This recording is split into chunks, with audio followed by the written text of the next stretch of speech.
Title: The Economic Machine, How It Should Work, and How We Broke It. Imagine the global economy as a multi-layered machine. At its core lies trust, manifested through gold, the oldest and most enduring form of collateral. Built upon that is a framework of credit, designed not to replace value, but to amplify it. And sitting atop that structure is real economic output, the goods, services, infrastructure, and innovations that define prosperity. Like a well-balanced engine, this machine runs smoothly when all parts function in harmony. When collateral is sound, credit is productive, and output is tangible.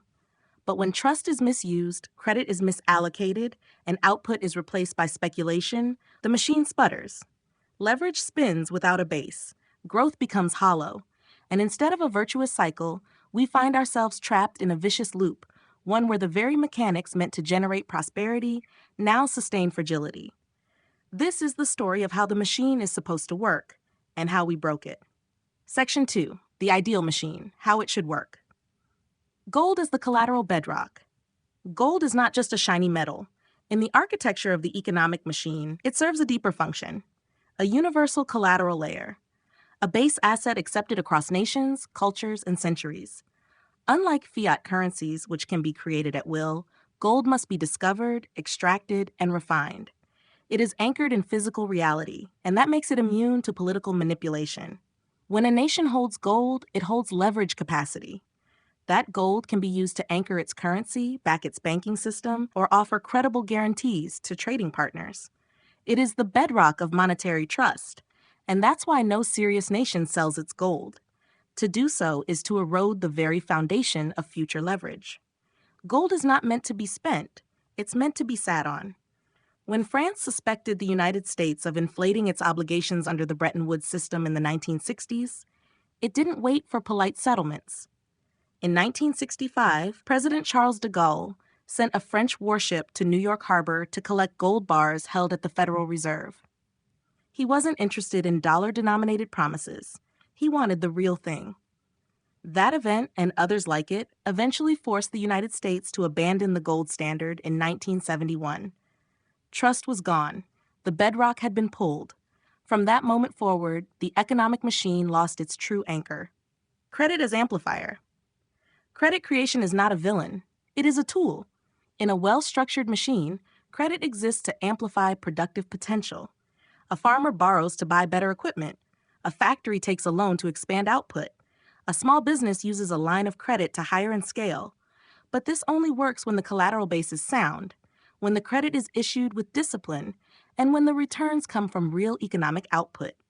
Richard Werner, in his seminal work titled Princes of the Yen, highlights how post-war Japan mastered this model. Its banks were decentralized and focused on lending to small and medium-sized enterprises. These businesses were the engine of post-war employment, innovation, and export-led growth. The Japanese miracle wasn't just cultural, it was systemic. When credit flows into productive hands, it creates a feedback loop. More employment, more income, more tax revenue, less need for government borrowing, and stronger national balance sheets. In short, productive credit turns money into motion. Real output as the engine. The third layer of the machine is real economic output. This is where leverage is justified, not just by hope, but by actual goods and services. A healthy economy produces tangible value like products, services, and infrastructure. It produces intangible capital like skills, knowledge, and trust. And it produces social goods like jobs, stability, and upward mobility. When the system is running properly, productive credit feeds output, output expands employment, employment widens the tax base, and the state doesn't need to borrow as much.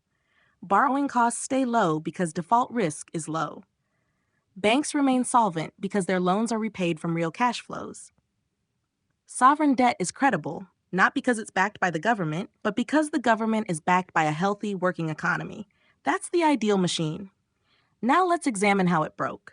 Section 3. The misuse begins. How the machine was distorted from collateral to fiat illusions. When the United States severed the link between the dollar and gold in 1971, it didn't just abandon the gold standard. It abandoned the principle that money must be backed by something real. From that point forward, United States treasuries became the world's new risk-free collateral, not because they were physically redeemable, but because of the global trust in the U.S. government's ability to repay. But treasuries are not gold. They are claims on future tax revenue, and if that tax base weakens or gets crowded out by rising interest payments, the promise begins to wobble. The market pretended not to notice. Financial institutions treated U.S. treasuries as pristine collateral. Central banks stockpiled them. Derivatives markets leveraged them. Treasuries became the new cornerstone of global leverage, but one built on faith, not finality. This is what we call the yield illusion, the belief that nominal returns on sovereign debt represent real gain. But in truth, inflation eats those returns. A 10-year Treasury bond yielding 4% means little if inflation runs at 6%. In real terms, you're losing purchasing power every year. That is not a return. That is a slow confiscation. The economic machine began to lose its integrity the moment the collateral layer turned from gold to paper. Centralized credit, financialization, and hollowed output. As the base layer degraded, so did the next layer up. Credit allocation. Instead of channeling credit toward productive enterprise, the banking system, particularly in the United States, increasingly lent to speculative real estate ventures, financial engineering firms, share buybacks, mega mergers, and government deficits. Why? Because the incentive shifted. Lending to governments was safer and politically favored.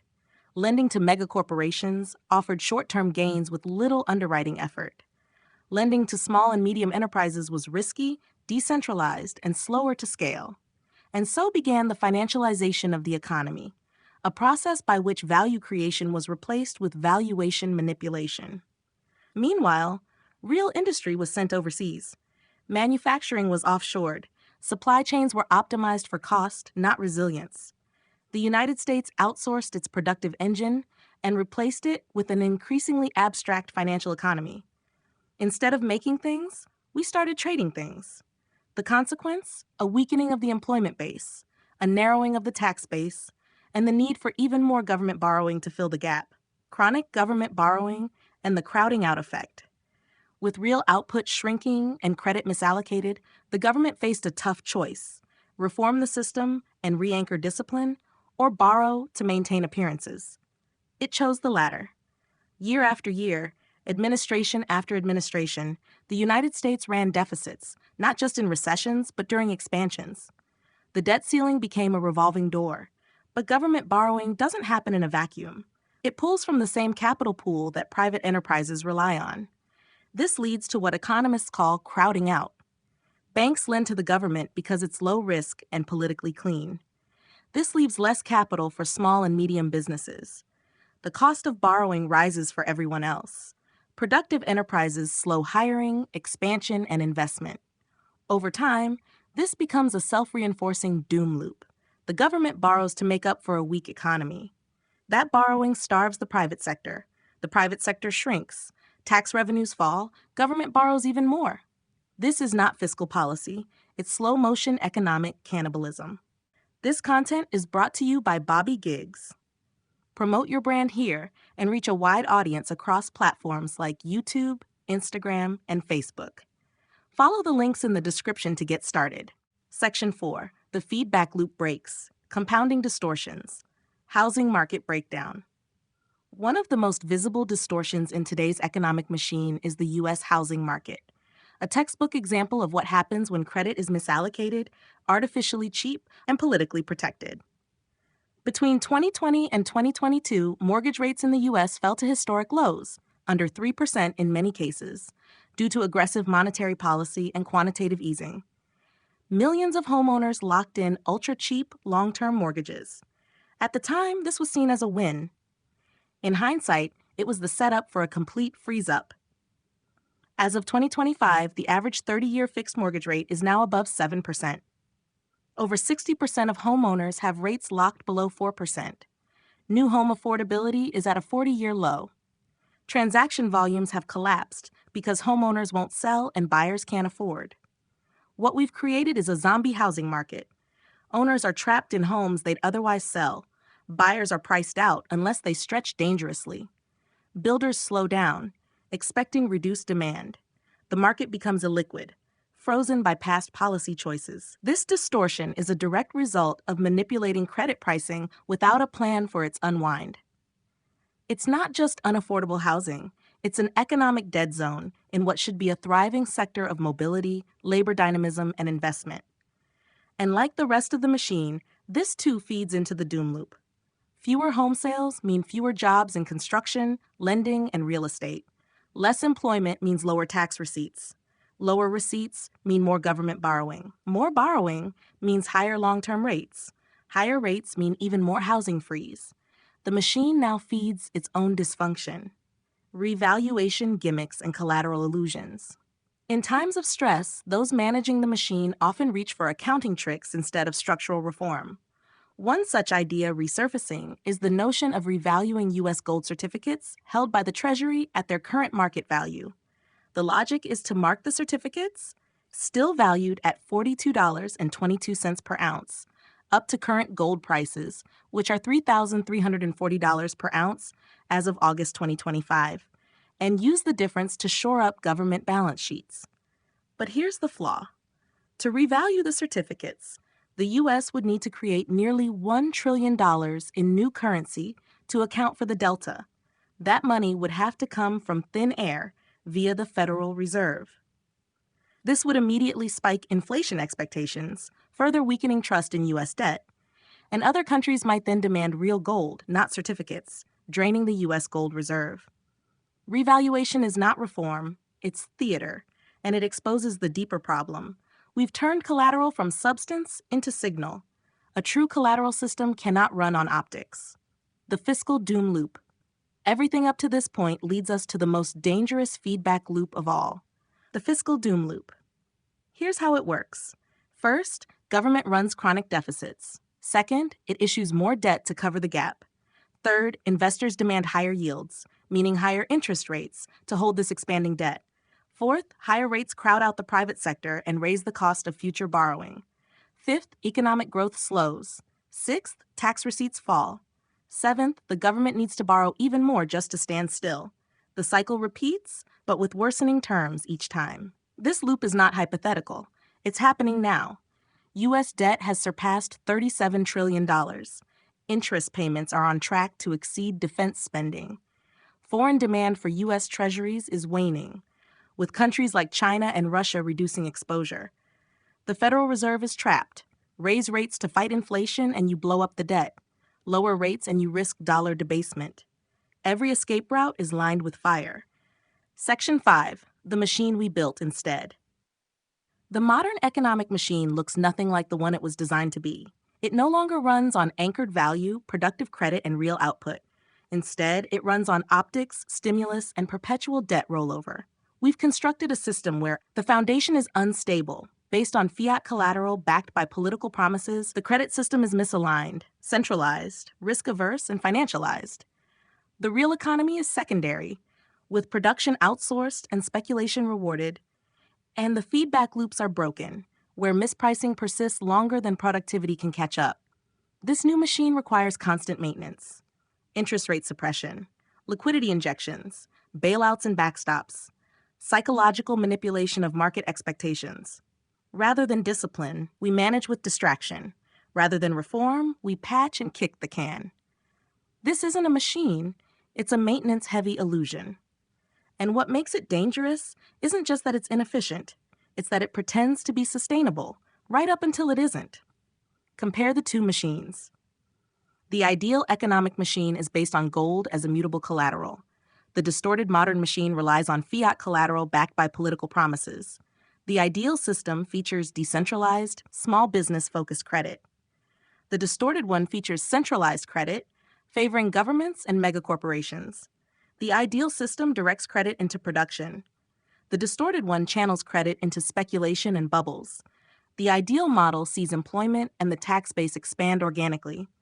The distorted model sees weak job creation and a shrinking tax base. The ideal model limits government borrowing based on real output. The distorted one treats borrowing as limitless and output as optional. In the ideal machine, low inflation preserves real returns. In the distorted one, stealth inflation erodes those returns. In the ideal model, market signals guide discipline. In the distorted model, policy gimmicks override honest price discovery. This is not just a less efficient version of the old system. It is a fundamentally different machine, and it only works if you don't look too closely. Conclusion. The economic machine was never meant to be complicated. It was meant to be disciplined. At its foundation is gold, not because it's magical, but because it imposes limits. It anchors value, constrains leverage, and forces honesty into the system. Upon that foundation, credit was designed to amplify, not fabricate economic output. When directed wisely, it supports small businesses, drives innovation, and expands employment. And through that employment, we build a broad tax base, reduce dependency on state borrowing, and enable a sovereign to operate within its means. That's the way the machine is supposed to work. But we broke it. We replaced gold with fiat illusions. We redirected credit away from productivity and towards speculation. We let deficits metastasize into dependency. And in doing so, we flipped the feedback loop. Now, dysfunction sustains dysfunction. The result is a self-reinforcing trap, where high debt requires high borrowing, where high borrowing raises interest burdens, where rising burdens shrink the private sector, and where shrinking output undermines the very system we rely on to sustain the illusion of solvency. There are no easy exits from this loop, no painless resets, but there is clarity. We must return to real foundations, productive credit, honest collateral, output that earns, not prints, prosperity. Until then, we are not managing an economy. We are nursing a machine that only runs when it's pretending not to be broken.